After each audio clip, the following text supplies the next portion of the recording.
bacanya tem. Nah, hal-hal itu kan ada ahli bahasa nanti yang harus memperbaikin gitu. Ini hal-hal yang mengenai, pokoknya saya kemarin juga ditanya seminar, ada Bu Mari dan lain sebagainya, di Sydney.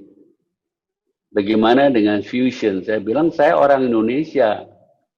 Saya mewakili Indonesia, nggak mungkin saya bikin fusion.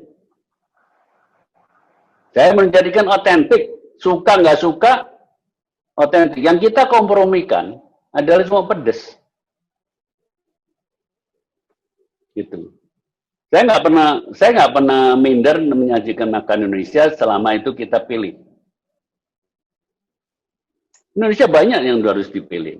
Sering kan kita suka mencemooh, oh makan Indonesia bleketek katanya. Semuanya coklat. Kan tidak. Nusantara ini kan pilihannya banyak. Bagaimana kita nyajikan? Seperti kemarin terakhir waktu ini, contoh nih. Terakhir menyajikan lunch, makanan siang jamuan Presiden Jokowi di Busan, di Korea. Menjamu Cebo, konglomerat Korea. Ya saya diminta susun menunya. Konsep menu saat itu dalam bahasa Inggrisnya, embracing Korea with Indonesian diversity. Merangkul Korea dengan keragaman Indonesia. Koreanya dalam hal jamuan itu adalah bahan makanan yang terbaik. Saya pilih materi yang terbaik. 4 course set lunch. Bumbunya Indonesia yang terpilih untuk dipadankan dengan membumbui bahan-bahan itu. Tapi apakah saya kompromi soal otentisitas? Tidak. Itulah Indonesia gitu. Terima kasih. Baik, terima kasih Pak William. Selanjutnya Bapak Ibu, apakah ada akan yang mengajukan pertanyaan? Silakan.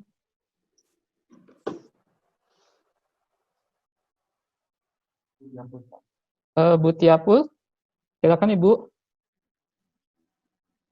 Terima kasih buat kesempatan yang diberikan bagi saya. Saya tadi pagi mendapatkan video dari teman tentang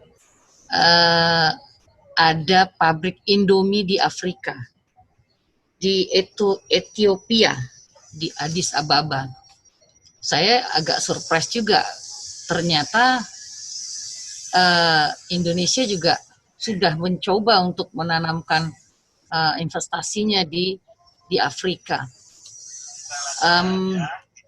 Itu makanan fast food yang mungkin tadi seperti yang disampaikan Pak Aji, bahwa mereka itu lebih senang yang langsung siap saji, mereka campur ke roti langsung jadi.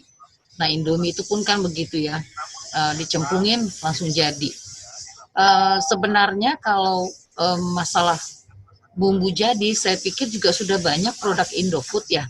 Kalau kita pergi ke supermarket, kemudian atau pergi ke toko-toko itu ya, sebenarnya sudah ada yang jadi bumbu soto, bumbu rendang gitu ya.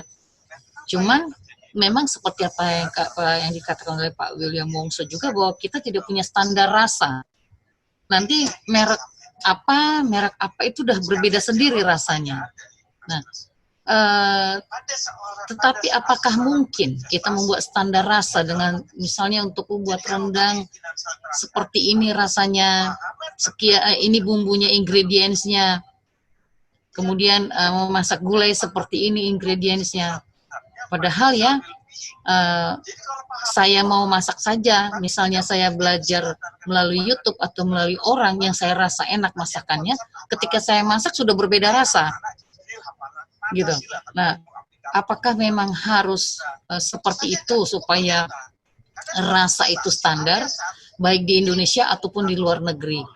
Nah, Kemudian untuk masalah tadi saya awal bahwa ternyata Indonesia juga telah menanamkan modalnya melalui Indomie itu, mungkin di Indonesia kan banyak juga fast food yang seperti itu ya.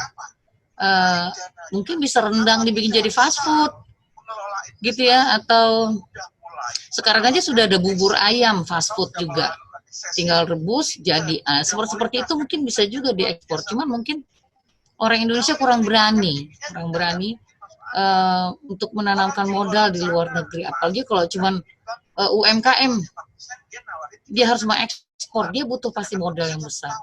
Nah ini mungkin juga saya pikir peran pemerintah di sini juga harus besar, tentunya dengan didukung dari ya perkantor perwakilan kita yang ada di Indonesia, ini ada di luar negeri ya, seperti Pak Haji gitu ya, kemudian ada kedutaan besar yang lain gitu.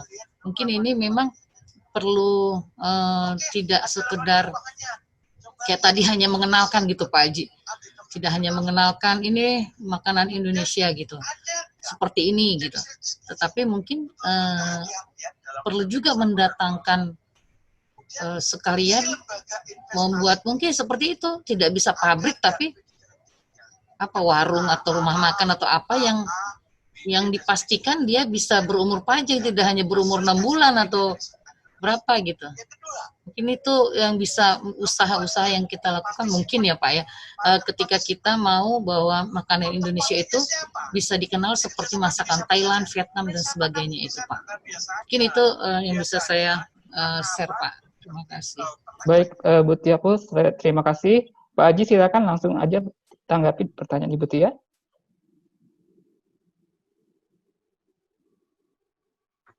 Terima kasih Bu Tia. Memang betul Indomie sebenarnya sudah agak lama Bu, sekitar 8 tahun ada di Nigeria juga, Nairobi, mereka bikin pabrik. Bahkan kalau kita ke Nairobi, mereka bisa ngotot penduduk Kenya. Indomie itu asli dari Nairobi, bukan Indonesia. Saking terkenalnya di sana, dari kecil sudah Indomie, Bu. Hanya ukurannya memang jumbo, Bu. Oh. Kalau ukuran kita nggak nundang buat mereka.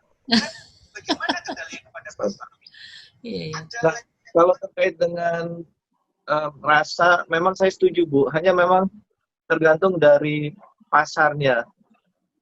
Dan modal saya juga setuju. Seperti di sini pasar untuk Afrika Selatan kan hanya 60 juta. Kami juga sedang bantu ada salah satu produsen makanan ringan, Bu.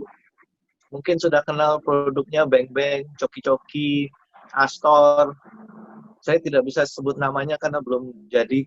Dia ingin buka pabrik, tapi Afrika Selatan ini sebagai launching pad untuk ke negara tetangga. Dan juga kan ada rencana untuk African Continent FTA. ACFTA bisa lebih mudah masuk ke sininya. Jadi dia akan investasi bangun pabrik dalam waktu 2 tahun untuk mendapatkan footprint di Afrika, tapi dia masuk dari selatan. Itu untuk yang produk FMCG namanya, fast moving consumer goods, makanan ringan. Nah kalau terkait dengan restoran, di sini kebanyakan WNI 150 mereka menikah dengan WNI-nya wanita lalu menikah warga Afrika Selatan. Jadi untuk kemampuan modalnya juga tidak banyak. Nah kebetulan kemarin ada yang mau buka restoran bebek itu, orang kaya dari Cape Malay.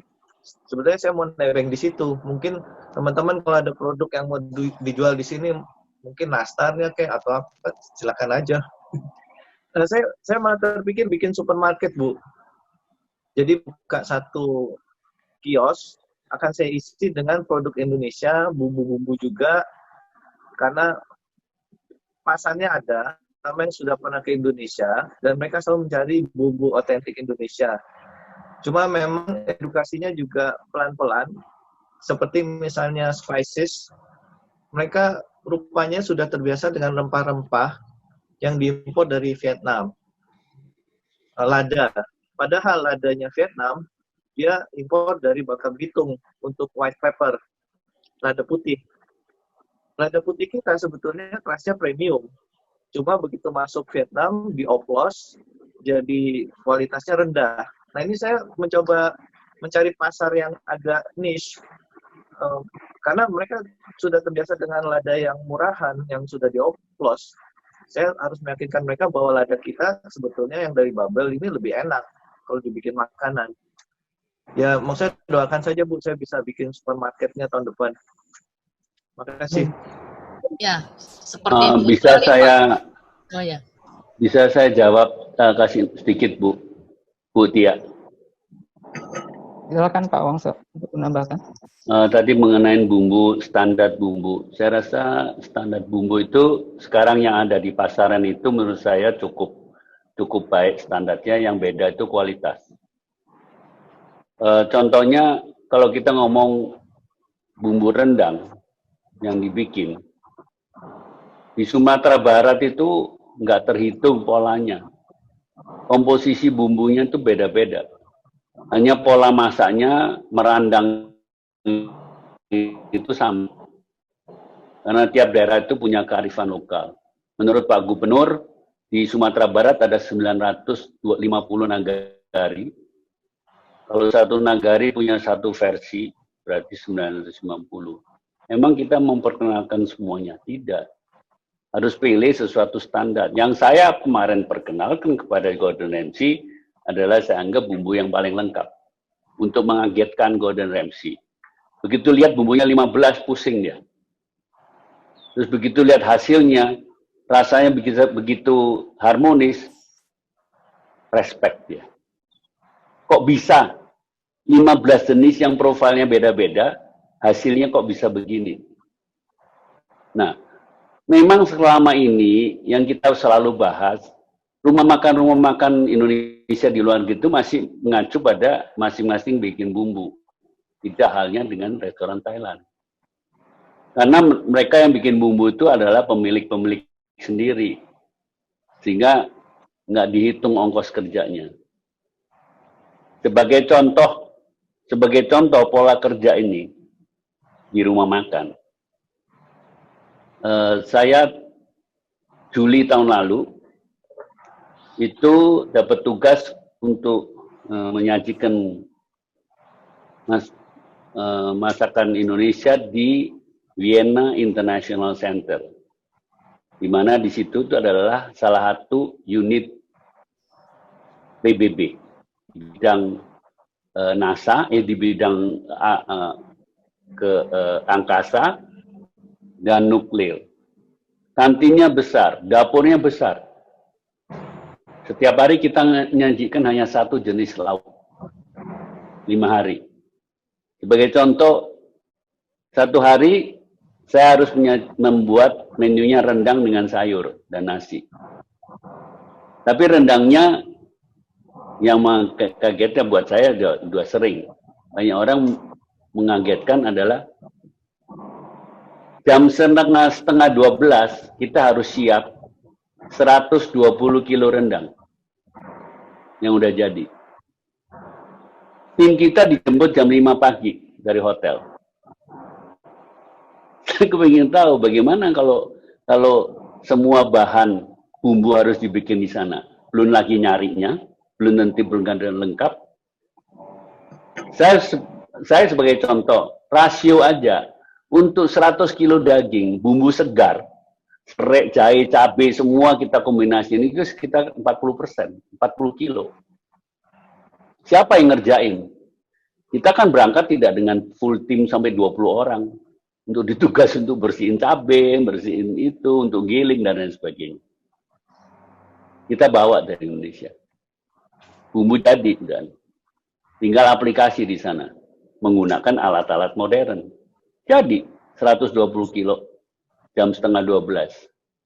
Waktu 3 jam, ludes terjual.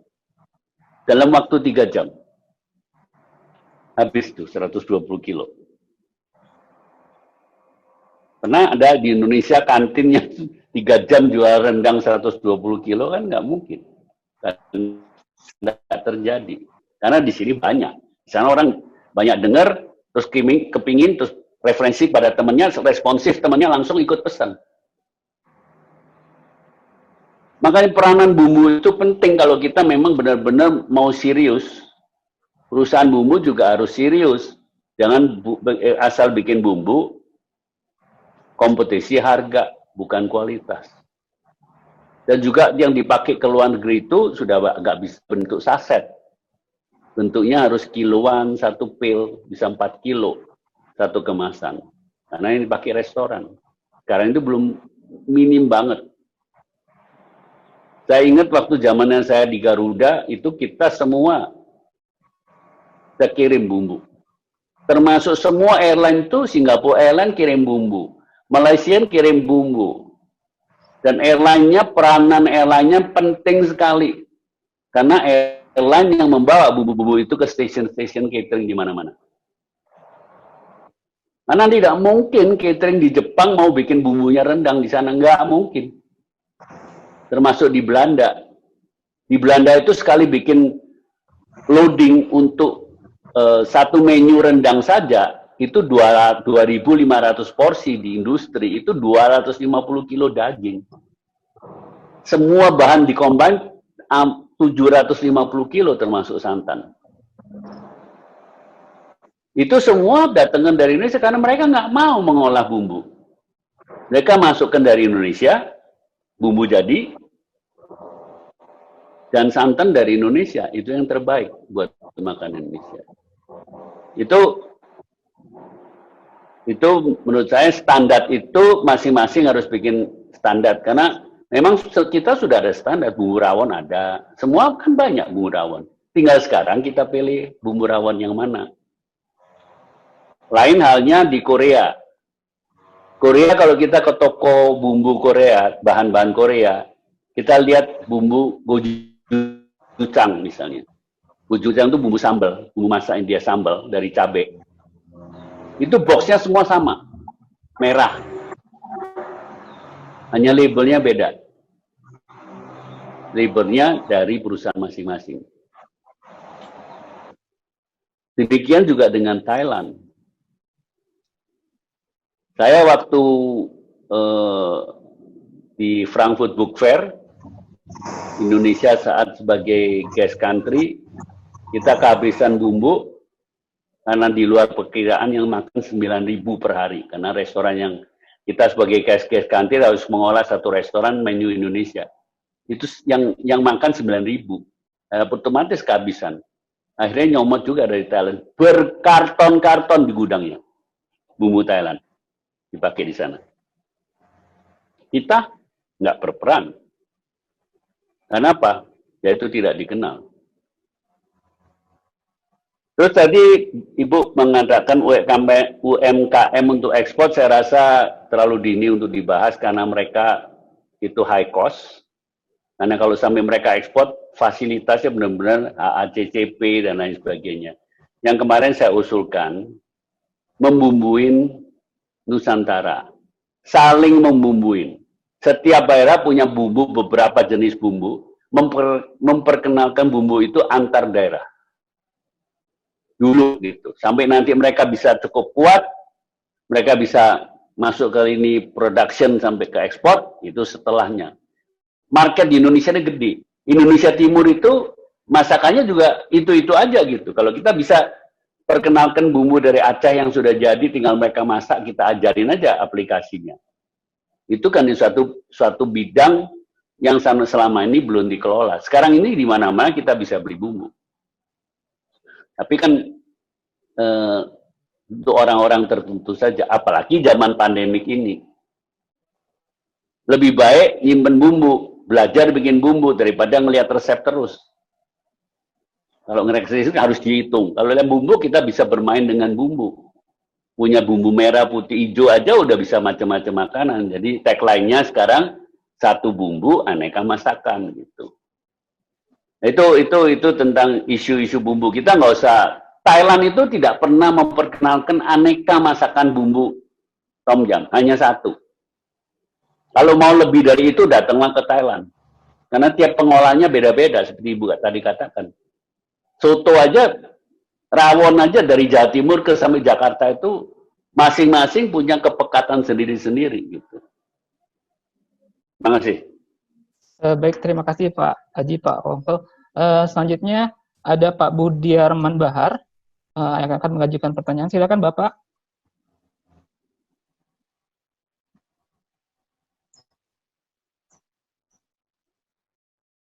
Halo Pak.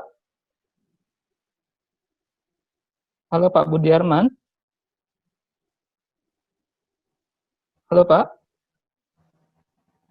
Baik, sambil menunggu Pak William, Pak Aji, saya ingin menyampaikan bahwa ada terkait permasalahan kuliner, diplomasi kuliner, mengenai diplomasi kuliner yang dilakukan oleh tiap negara-negara lain, seperti misalnya Thailand dengan program Thai World-nya, jadi dia benar-benar mendirikan restoran di seluruh dunia sebanyak-banyaknya. Kemudian juga ada Korea yang begitu gencar memperkenalkan budayanya sehingga sangat dikenal di Indonesia, termasuk dengan makanannya. Menurut Pak William dan Pak Aji, ada pendapat atau saran seperti apa yang harus dilakukan oleh pemerintah? Tidak hanya pemerintah, menurut saya juga harus ada aktor-aktor lain seperti diaspora, masyarakat Indonesia juga yang di luar negeri, kemudian pelaku-pelaku usaha juga harus kita libatkan. Itu seperti apa Pak menurut Pak Aji dan Pak William? Silakan Pak. Silakan Pak Aji. Silakan Pak William. Pak William silakan. Oh, belum. Ya.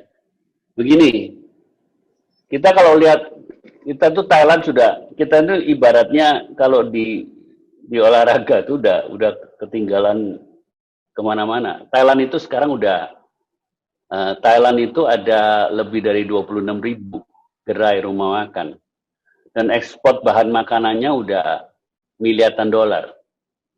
Seperti saya katakan tadi, karena begitu dikenal, bukan orang Thai yang makanan Thailand, orang Amerika pun sering beli bumbu Thailand untuk bikin makanan-makanan Thailand yang gampang. Demikian juga dengan Vietnam. Sehingga kita nggak bisa mengikuti mereka, karena mereka tuh marketnya sudah terbentuk. Berapa dana yang akan disiapkan kita untuk men-challenge hal-hal seperti itu? Di mana yang jelas bukan market orang Indonesia. Karena seperti saya katakan, masyarakat Indonesia itu di seluruh dunia itu sporadis. Di mana-mana ada, tapi sedikit-sedikit jumlahnya. Korea, Jepang, mereka Jepangnya lebih dari 90 gerai rumah makan Jepang di seluruh dunia. Coba kita cek, sampai yang versi kaki 5, semua pakai kecap Kikkoman, kecap soyu Jepang. Karena mereka punya program. Mereka punya program kompetisi juru-juru masak dunia, masakan Jepang, yang non orang Jepang. Apa yang mereka ciptakan? Loyalitas. Loyalitas untuk tetap menggunakan bahan-bahan baku dari Jepang. Semua orang banyak, orang-orang kita lebih banyak punya bahan-bahan bumbu-bumbu dari Jepang atau Thailand di lemarinya daripada mungkin bumbu dari Indonesia gitu. Dianggap Indonesia semuanya bisa bikin. Padahal sekarang cari pembantu yang bisa masak kan susah. Yang kita harus pikirkan, kita harus menseleksi diaspora di seluruh dunia, mana yang paling baik untuk di-upskill. Nah, itu challenge-nya di situ. Mereka nanti diberikan dana khusus untuk mengupgrade, untuk di-upgrade. Dan itu harus sangat selektif.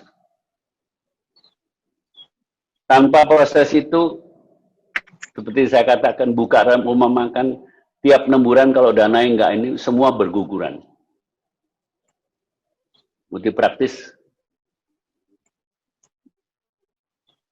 enggak mungkin.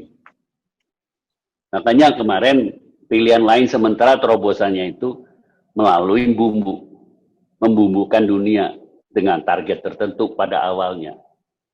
Juga semuanya sebenarnya bagaimana kita membumbuin perwakilan Indonesia di seluruh dunia aja belum tercapai. Standarnya dari perwakilan Indonesia di luar negeri 150 negara itu pun belum ada standarnya. Mau ngomong lagi yang restoran-restoran di seluruh dunia. Terima kasih. Terima kasih Pak William. Kita mendengarkan pandangan dari Pak Haji. Silakan Pak Haji. Terima kasih. Kalau saya melihat sebetulnya juga sudah pernah dicoba oleh Backcraft kalau nggak salah. Jadi dicoba diidentifikasikan makanan Indonesia yang bisa dipromosikan. Kalau menurut saya, kita promosi tidak usah terlalu banyak. Pilih saja misalnya 3 makanan yang mewakili Indonesia. Kalau rendang mungkin sudah agak ngetop. Bahkan Indomie pun sebetulnya menurut LA Times, kita nomor 3 ramen terenak di dunia untuk Indomie.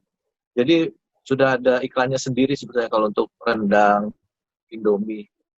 Mungkin bisa diidentifikasi misalnya soto. Setiap daerah kan ada soto. Kita bikin soto Indonesia, lalu nasi goreng mungkin ya. Nah itu diidentifikasikan lalu didukung dari aspek penyediaan bumbunya dan juga mungkin permodalan. Seperti yang kami alami di Afrika Selatan sebetulnya yang dihadapi oleh WNI adalah modal. Mereka tidak punya modal. Saya tidak tahu apakah bisa dibantu dalam hal ini.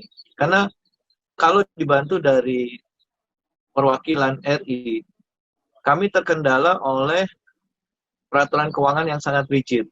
Ini Butia, Pak Beni, Mbak Olan kan juga hafal. Kita salah sedikit nanti disangka cari profit, padahal maksudnya kan untuk bantu promosi.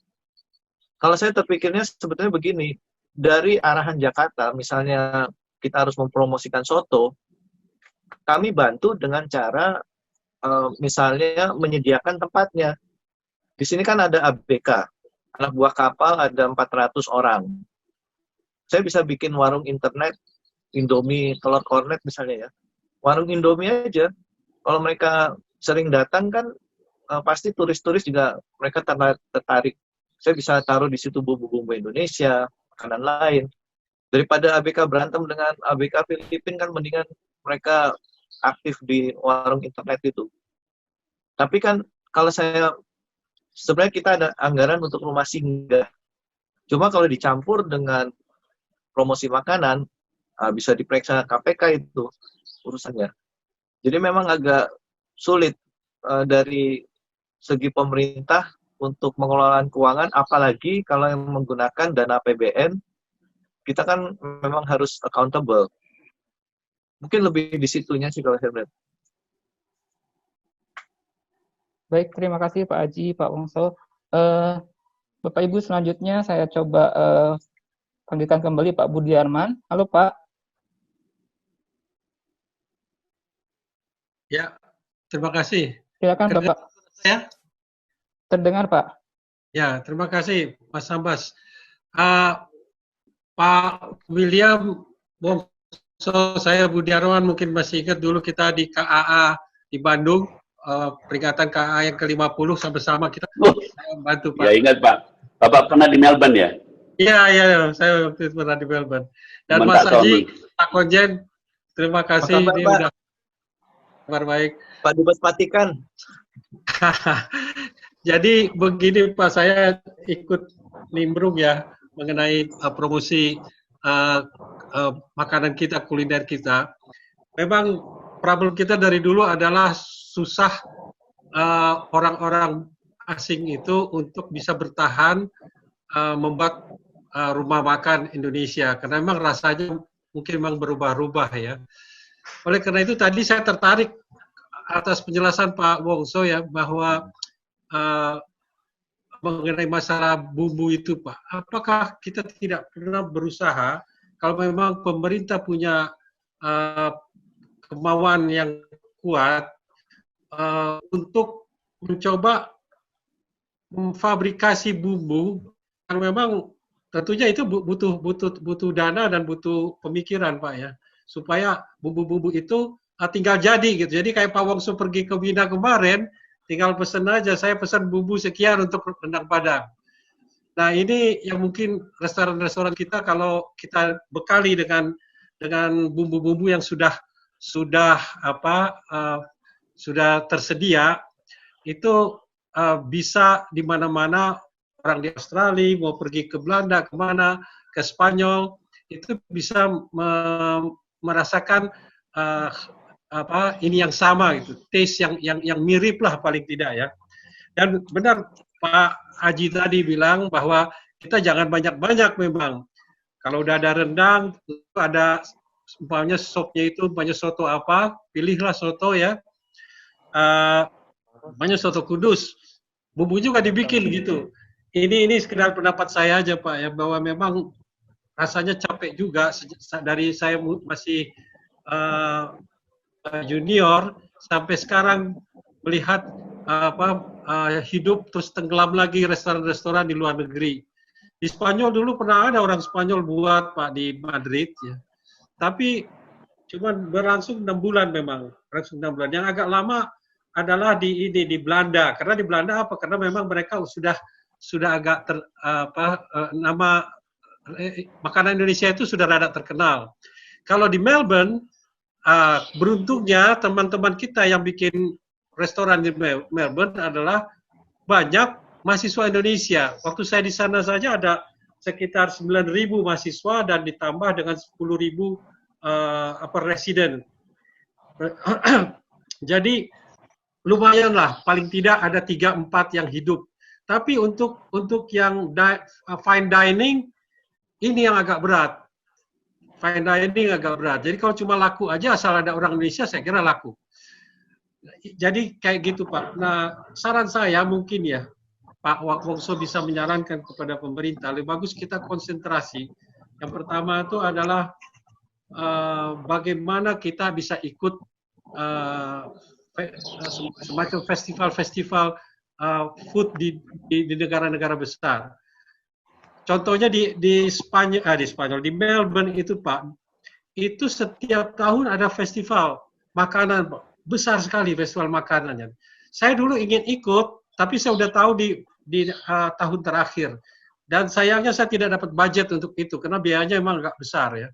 Dan itu berlangsung kalau nggak salah 2 minggu, 3 minggu itu. Nah, itu di Melbourne. Lalu saya usulkan juga, selain itu kita kerjasama dengan hotel. Nah, ini sebetulnya sesuatu yang bisa kita lakukan lebih mudah menurut saya, karena dulu 10 tahun yang lalu saya kerjasama dengan Crown Hotel Pak Haji ya. Jadi salah satu cara kita kerjasama dengan Crown, kita sediakan ininya, panggil chefnya, lalu buat semacam Indonesian Food Week. Itu yang kita lakukan, dan Crown Hotel itu dulu happy sekali dengan hasil dari bikin Food Week kita itu. Dan saya nggak tahu, kemudian saya sudah pulang, tidak diteruskan lagi.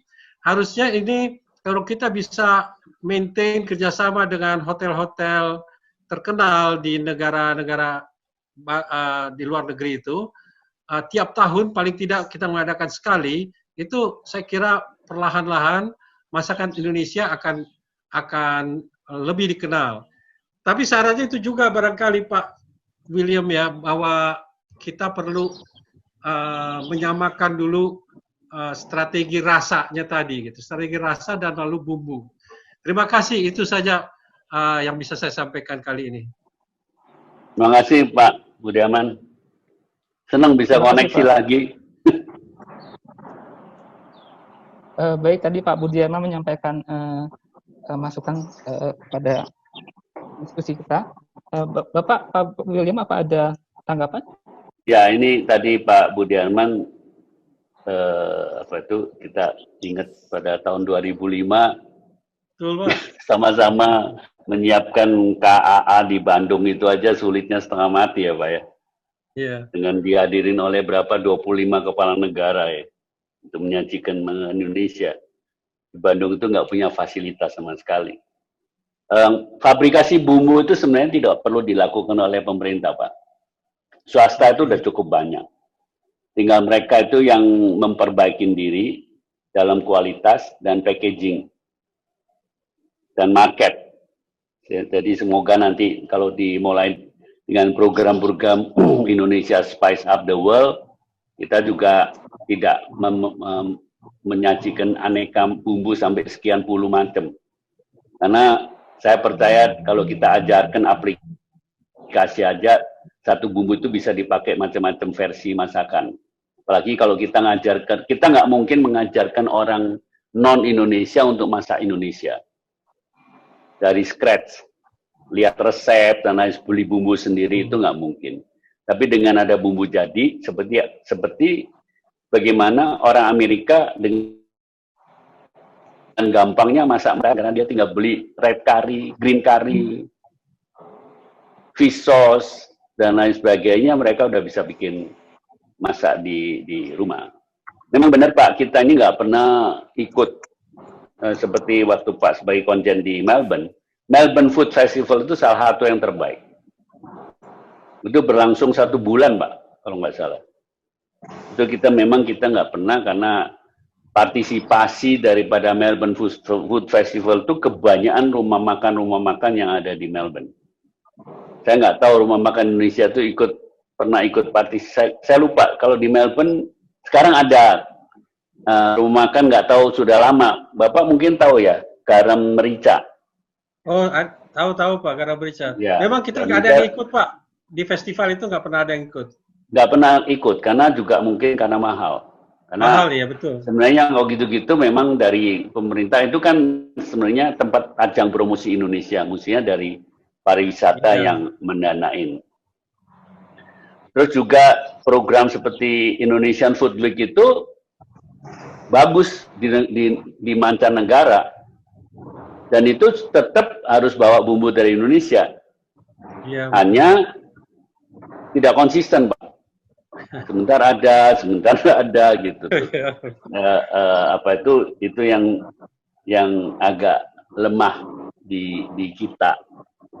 Karena beberapa kali saya diundang sebagai pembicara dalam World Food Forum itu, sebenarnya Indonesia juga, saya diundang sebagai pembicara pribadi Pak. Kalau Singapura dengan full team sponsor, banyak perusahaan ikut nimbrung di situ. Thailand juga bisa bawa 10 orang untuk berangkat ke sana mempromosikan, sampai tukang pijet pun dibawa. Jadi di koridor pameran itu dipasang ranjang, Pak, untuk mijetin orang. Itu kan sesuatu paket yang apa itu yang kita nggak pernah mikirkan. Ajang forum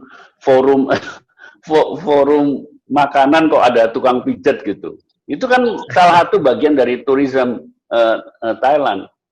Dan karena mereka itu datangnya satu tim dan dengan dari perusahaan-perusahaan, jadi marak. Dibandingkan saya, wakil Indonesia dapat satu meja kecil, Pak, untuk masak. Tiap hari masak dengan alokasi yang dikirim cuma 1 orang misalnya, yang undang cuma sendirian gitu. Meskipun dibantu dengan tim dari di situ tuh ajang pertemuan dengan koki-koki dunia, semua tumpah ruah di situ. Dan juga ahli-ahli masak dunia tuh semua tumpah ruah di situ. Indonesia itu pernah dalam satu ajang tasting, itu food critic itu keliling, dia kasih bintang cuma 2. Satu Indonesia, satu nggak tahu negara mana. Dia bilang bukan katanya, yang lain aku udah pernah coba, yang ini nggak pernah coba. Dasarnya itu Pak, misterius itu. Kalau buku saya menjuarai dunia bukan karena saya Pak. Karena misterinya Indonesia nggak pernah tampil, gitu. Jadi memang kalau saya prioritas sekarang kita bicara dengan Deplu, ya nanti harus ada program pelatihan semua koki-koki yang di luar negeri itu dilatih secara, apalagi kita sekarang dengan sistem webinar ini jauh lebih mudah Pak, untuk melatih. Saya lagi coba membantu nyusun satu program yang bisa diakses oleh seluruh koki-koki Dubes, Wisma di seluruh dunia, dia untuk belajar pakemnya. Karena contohnya kita misalnya perwakilan di Turki, mereka mengeluh Pak, bumbunya tuh susah banget dapatnya. Yang enak di London, di Eropa, dapat banyak bumbu segar dari Thailand. Bayangkan saya bilang, kalau para perwakilan ini bawa bumbu-bumbu pilihan dari Indonesia yang udah jadi, 60% kerjaan masakan udah dieliminasi. Betul, betul.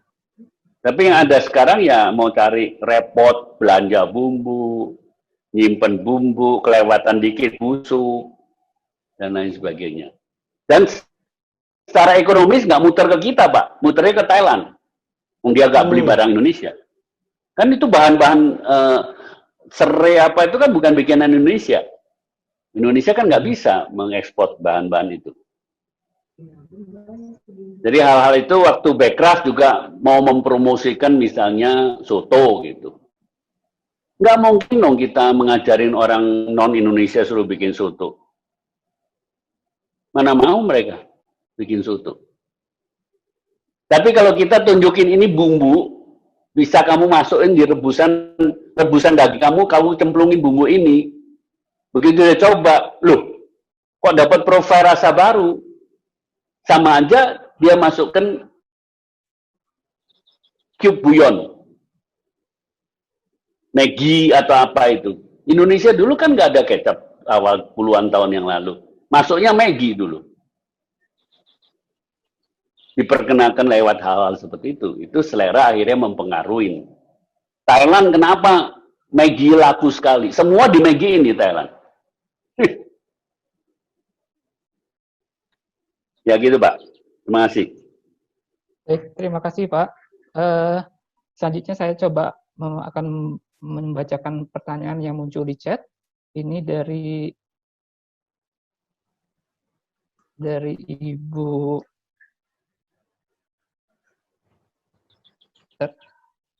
Ibu Yurika, Pak. Ya, ini untuk Pak Aji. Tadi disebutkan bahwa Pak Aji ada produk-produk yang disebutkan diekspor dari Indonesia ke Cape Town, Afrika Selatan. Apakah itu dari PT Mayora Indah? Kemudian apakah mereka berencana untuk membangun pabrik di sana atau sekedar ekspor ya? Kemudian yang pertanyaan kedua, menurut Bapak, apakah produk-produk komersil seperti ini bukan produk kuliner otentik Indonesia, bisa cukup powerful merepresentasikan Indonesia? Atau ini hanya sekedar peluang bisnis gitu, Pak? Silakan Pak Aji. Terima kasih, Mbak Yurika. Kalau untuk Mayora memang sebetulnya kalau perusahaan kita yang sudah PD, biasanya mereka cari pasar keluar.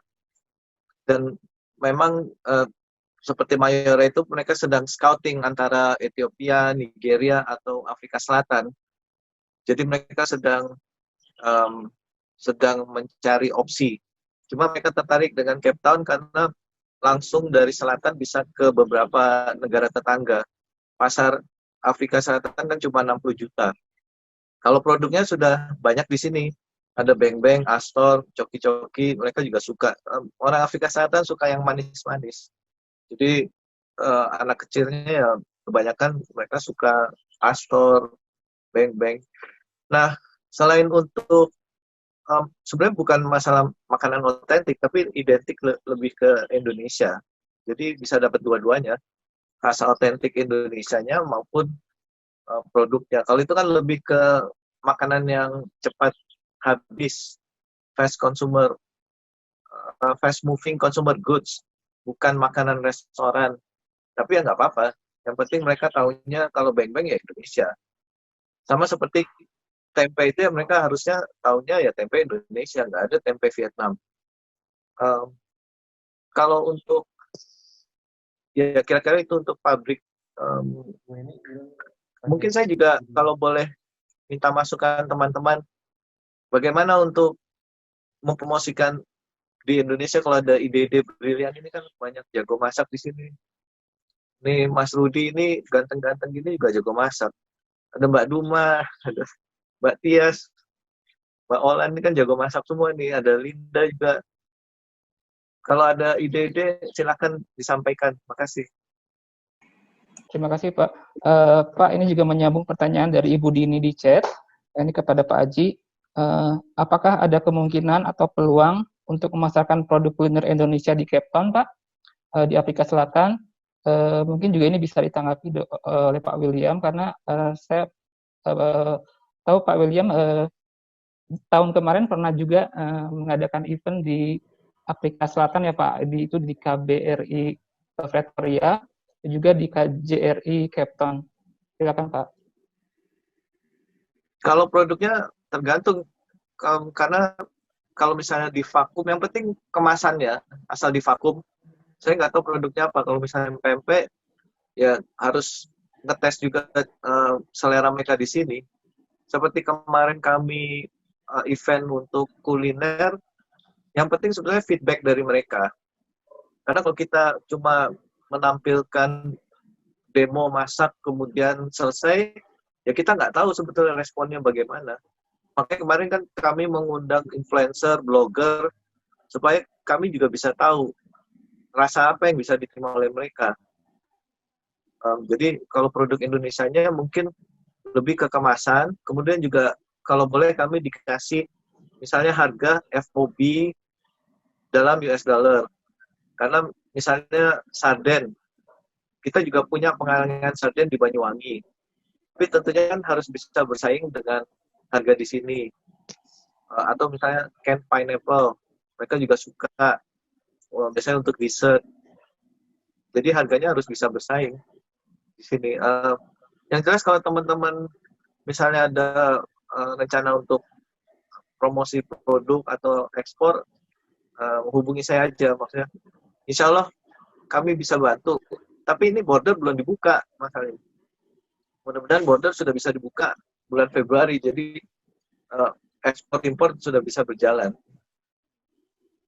Makasih. Terima kasih Pak. Selanjutnya Pak William, apakah ada tanggapan terkait event yang Bapak laksanakan di Afrika Selatan tahun kemarin kalau nggak salah ya Pak? Yang tahun kemarin itu banyak ya saya event untuk bikin workshop di Afrika Selatan, termasuk di Cape Town. Ada 2 tempat, yang satu Lemongrass Halal Life itu Ibu Eci itu sebenarnya dia cukup aktif ya, bisa di salah satu corong untuk memperkenalkan kepada masyarakat lokal. Dan saya lihat juga food journalist itu sangat punya atensi, terutama mereka selalu kepingin tahu hubungan antara Cape Malay dan Indonesia. Dimana kalau saya kuliner di Cape Malay itu banyak didominasi India. Terus ditambah pengaruh mungkin dari mana? Dari Portugal atau dari mana gitu, jadi satu. Ya kita tuh harus punya, kalau apalagi kita cukup beruntung kalau misalnya di Cape Malay ada orang Indonesia yang punya aktivitas di bidang kuliner, apalagi mengajar, itu bisa dipakai sebagai salah satu corong. Tapi juga sebenarnya program itu harus tertata. Buat saya kembali lagi, terutama kalau semua perwakilan Indonesia di 150 negara itu punya satu standar yang baik, semua orang akan tanya. Dan itu juga bisa dipakai untuk memberikan suatu informasi atau hal-hal yang praktis bagaimana untuk mengolah makanan Indonesia dengan baik. Dan saya tahu banyak juga perwakilan Indonesia di mana-mana itu, di sana praktis nggak ada rumah makan Indonesia. Saya nggak tahu apa Pak di Cape Town apakah ada rumah makan Indonesia gitu. Itu saya ada, kurang, makanya itu kurang jelas. Jadi saya yang usulkan nantinya di Afrika itu dibikin barbecue festival untuk memperkenalkan bumbu Indonesia. Dan partisipasi harus diajak para industri pembuat bumbu yang merasa yakin bumbu-bumbunya kualitasnya baik, yang bisa merepresentasikan Indonesia untuk ikut serta. Jadi prinsipnya itu koki mereka, juru masak orang Afrika, memasak masakan mereka, terutama barbecue, kita yang bantu membumbuin bumbu itu. Jadi pola masak apa semua itu adalah mereka, supaya mereka lebih yakin. Kalau kita yang masak, mereka bilang, oh kamu yang masak. Ini kita kasih bumbu ke mereka, kita ajarin aplikasinya saja. Terima kasih. Ya itu yang kami lakukan Pak. Mungkin Ya. Mas Rudi bisa di-share chefnya itu yang kemarin kami tampilkan.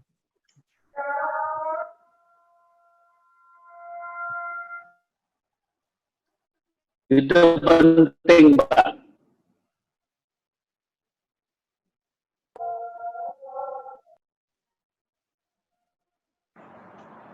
Oke.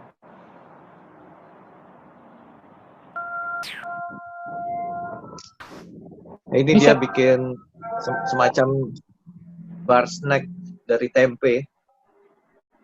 Dan rupanya orang sini juga lebih suka tempe daripada tahu. Mereka baru tahu kalau tempe itu produk dari tahu juga, karena buat mereka tahu nggak ada Indonesia. rasanya. Kalau tempe teksturnya lebih enak.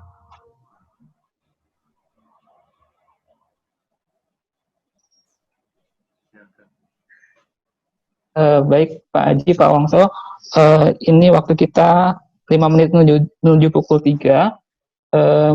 Masih ada satu kesempatan untuk satu orang penanya. Bapak Ibu silakan.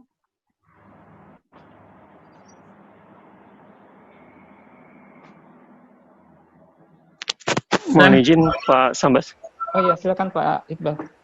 Iya, saya Iqbal Pak dari Hublu.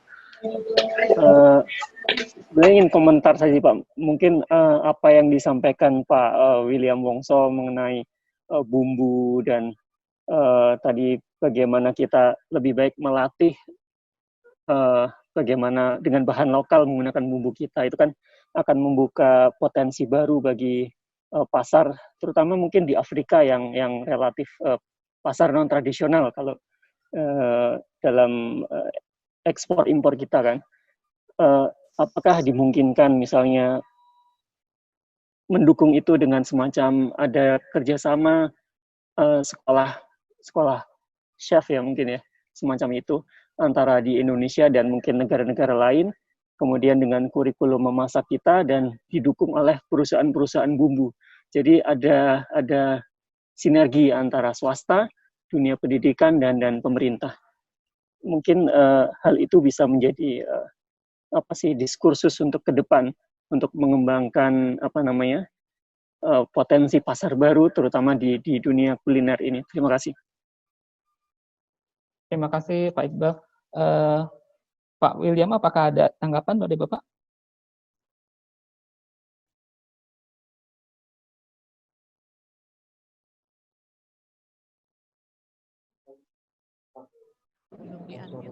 Itu usaha itu kiat yang paling bagus karena semua kegiatan diplomasi nantinya yang bisa carry over itu justru sekolah-sekolah itu, karena sekarang di Amerika pun semua sekolah akademi kuliner sebanyak 1.000 lebih itu banyak sudah mengaplikasikan mengajar masakan kuliner non Afrika dimasukkan ke silabus mereka. Jadi kalau kita mau mengajarkan paling simpel, misalnya di Cape Town ada, saya juga pernah ngajar di sana, kita memperkenalkan bumbu kalau sudah bumbu yang jadi sudah ada tersedia di Cape Town contohnya, itu perusahaannya bisa ikut mensponsori bikin kursus. Kamu nggak usah macam-macam, ini tinggal mengajarkan aplikasi dan menunjukkan cita rasa aslinya seperti apa. Yang sekarang ini, setahu saya di sekolah kuliner seluruh dunia kita belum sampai masuk ke dalam silabus mereka, kuliner Indonesia. Padahal negara lain sudah pada masuk. Itu kiat yang terbaik. Selama ini yang saya lakukan adalah workshop di sekolah-sekolah. Karena sekolah-sekolah itu, sekolah-sekolah akademi kuliner itu, pesertanya sekarang udah bukan satu negara saja dari negara induk, tapi sudah mancanegara, apalagi di Prancis. Dari seluruh dunia datang. Kalau kita bisa masukkan itu di dalam silabus mereka pulang akan membawa keahlian itu juga sebagai alternatif.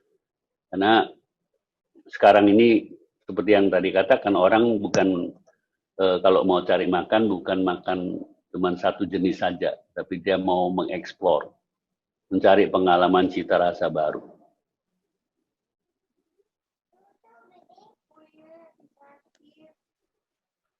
Ya, terima kasih. Baik, terima kasih Pak. Pak Aji ada tanggapan mengenai pernyataan dari Pak Iqbal?